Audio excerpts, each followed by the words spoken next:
জুবিন দাই সঁচাকৈ কিয় নাহৰ গছ ভাল পাইছিল?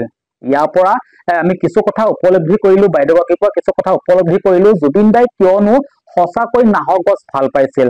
অতি সোনকালে জুবিন ক্ষেত্ৰত সুগন্ধি চম্পা ধূপকাঠিয়ে মুখৰিত কৰি তুলিব। আৰু এই প্ৰসংগত বাইদেউৰ পৰা মন্তব্য ল'বৰ কাৰণে চেষ্টা কৰিম। কি কয় বাইদেউ?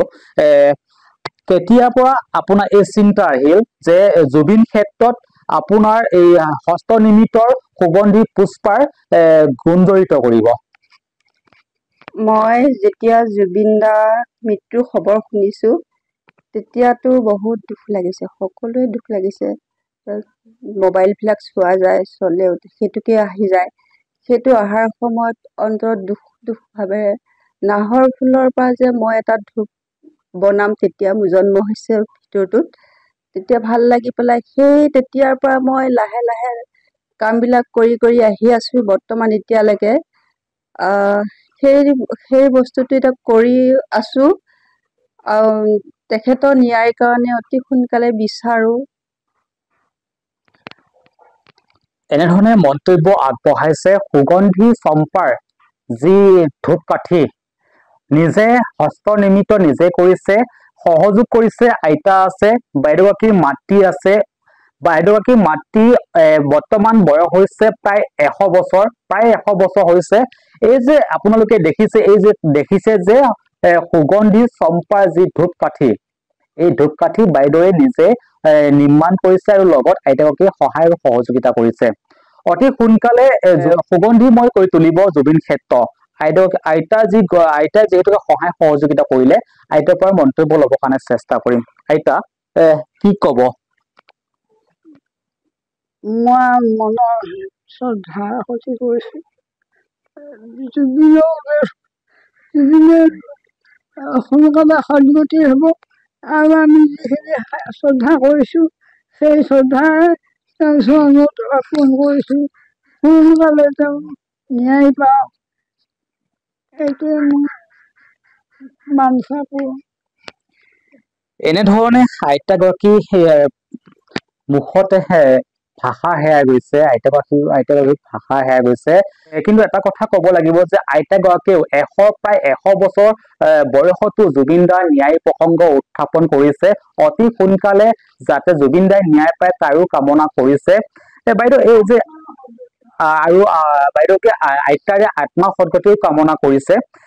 বাইদেউ আমি আপোনাৰ পৰা এটা কথা জানিবৰ কাৰণে চেষ্টা কৰিম। বাঘনলাৰ আৰু কি কয় এঙাৰ আৰু নাহৰ গছৰ ছাল, এই বিষয়ে এই বিষয় গোটেইখিনি সানমিল কৰি কেনেধৰণেনো প্ৰস্তুত কৰে আপোনাৰ এই হস্তনিৰ্মিতৰ সুগন্ধি চম্পাৰ ধূপকাঠি? এই বিষয়ে আপুনি অকণমান বিতংকৈ কওকচোন। এই বিষয়টো হ'ল নাহৰ গছটো কাটি বাকলিটো শুকুৱাব লাগিব।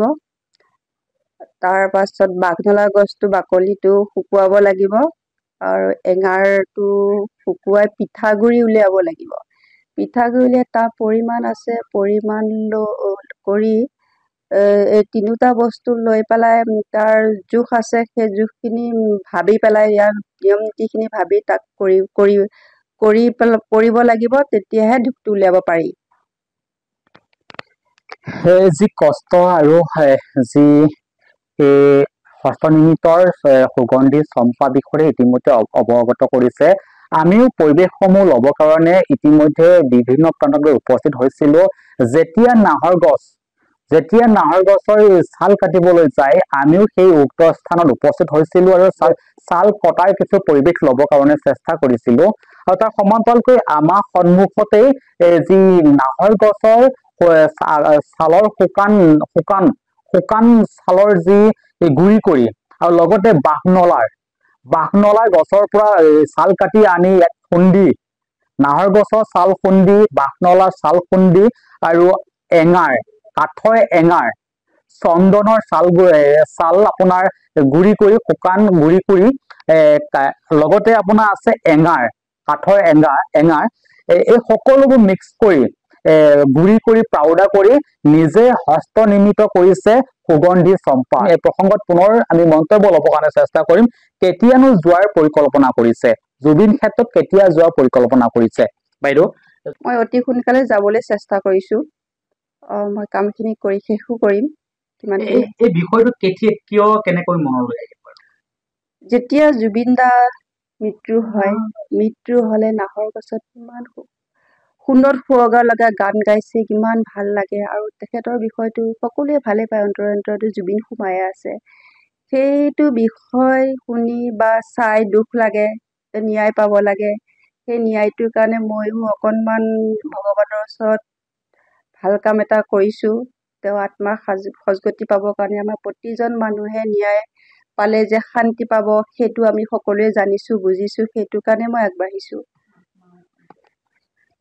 এনেধৰণে মন্তব্য আগবঢ়াইছে। আমি ইতিমধ্যে সকলো কথা অৱগত কৰিবৰ কাৰণে প্ৰয়াস কৰিছো। জুবিন ক্ষেত্ৰত সুগন্ধি চম্পাৰে গোন্ধৰ যি আমোল সকলোৱে ল'বৰ কাৰণে চেষ্টা কৰে। আমি উল্লেখ কৰিছো যে এতিয়াহে আমি উপলব্ধ কৰিছো যে জুবিন দাই কিয় নাহৰ গছ ভাল পাইছিল। ভগৱানৰ শ্ৰীচৰণত অৰ্পণ কৰা ধূপকাঠি, এই ধূপকাঠিটোৰ প্ৰয়োজন হয় নাহৰ গছ। গতিকে আমি শেষৰ মন্তব্যটো ল'বৰ কাৰণে চেষ্টা কৰিম। বাইদেউ, আপুনি সকলোখিনি কষ্ট কৰা আমি দেখা পাইছো বা ইতিমধ্যে উপলব্ধ হৈছো, পৰিৱেশসমূহ ল'বৰ কাৰণে চেষ্টা কৰিলো, কিন্তু শেষত আপুনি কি ক'ব? শেষৰ কথাটোৱে ন্যায়। সকলোৱে ন্যায় বিচাৰি আছে। তেওঁ পত্নীয়েতো বহুত দুখত উটি ভাঙি গৈছে। সেইখিনি যে আমি সকলোৱে ভাল হওক, শান্তি পাওক, ন্যায় দিয়ক, সেইটো বুলিয়ে আগবাঢ়িছো। আৰু শেষত এটা কথাই উল্লেখ কৰিছে যে জুবিন দাক ন্যায় লাগে, কেৱল জুবিন দাক ন্যায় লাগে। এনেধৰণে আমি বিভিন্ন কামতো উপস্থিত হ'ম, বিভিন্ন ধৰণৰ পৰিৱেশ ল'বৰ কাৰণে চেষ্টা কৰিম।